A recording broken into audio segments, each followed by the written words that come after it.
All right, let's jump right in. We're about to unpack a story that isn't set on some grand stage, but inside millions of our own bodies.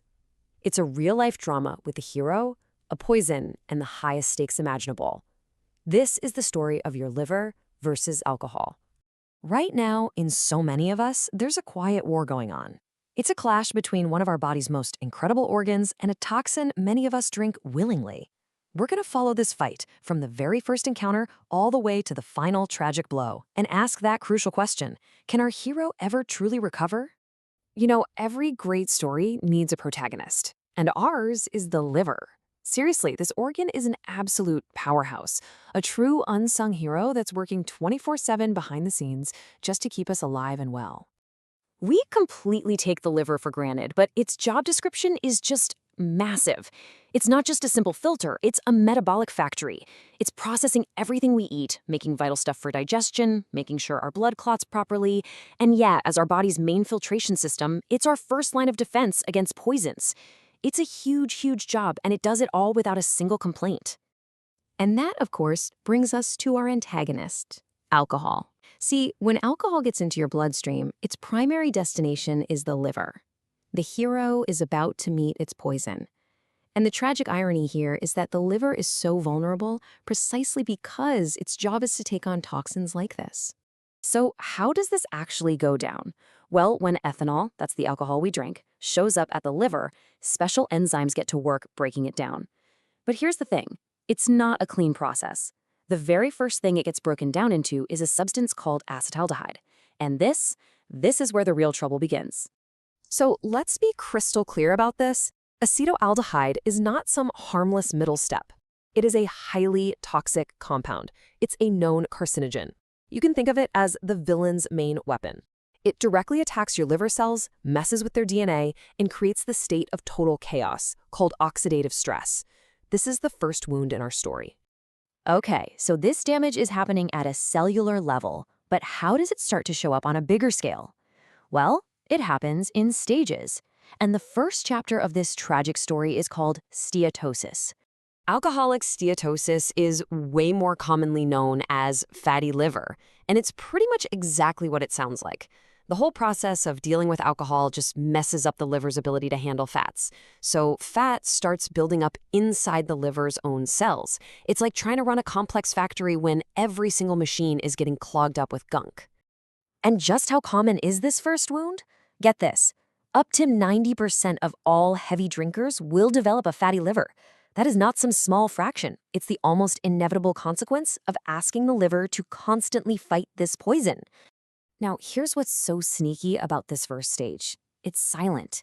You often have zero symptoms. It can pop up incredibly fast, sometimes after just a few weeks of heavy drinking. But, and this is the most important part, at this stage, the damage is completely reversible. If you remove the antagonist, if you stop the drinking, the hero can heal itself. But what if the drinking doesn't stop? Well, the battle escalates. The liver doesn't just get fatty anymore, it gets inflamed, it gets angry. The body's own defense systems get called in, and that leads to a much, much more dangerous stage, alcoholic hepatitis. We're not just talking about clogged machinery anymore. This is active destruction. The constant damage from that acetaldehyde we talked about triggers a massive immune response. The liver actually swells up and its cells begin to die off in huge numbers. The battlefield is now on fire.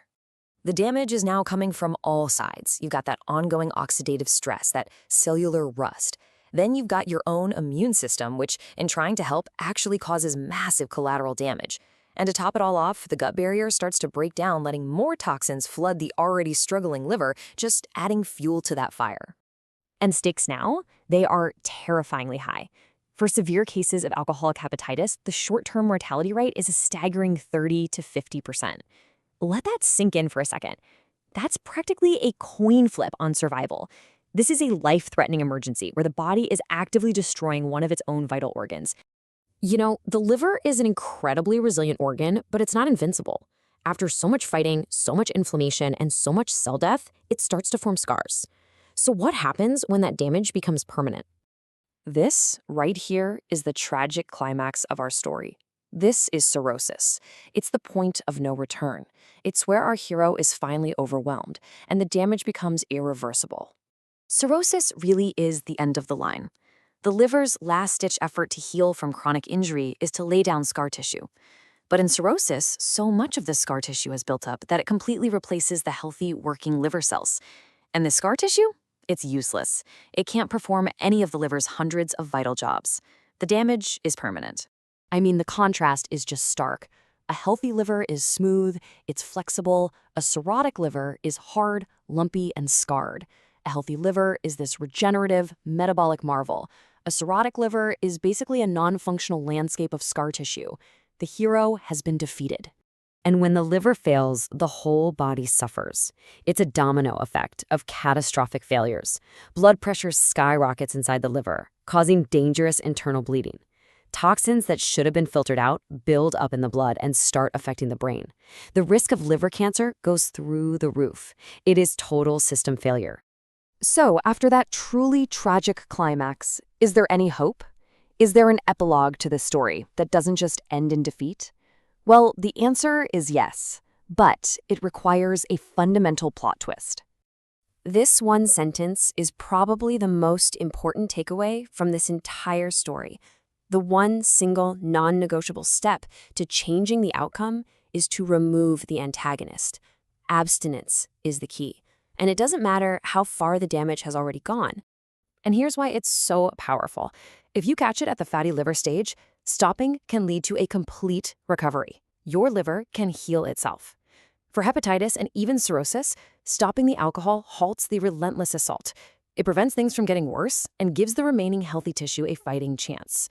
And for those at the very end, it's the absolute prerequisite for the only option left, a life-saving liver transplant. So we're left with this question. Our liver is this silent hero, fighting battles for us that we don't even know are happening. It filters, it protects, it regenerates, it does everything it can for us. Knowing the story of what we ask it to fight, the only real question left is, how do we choose to write the ending?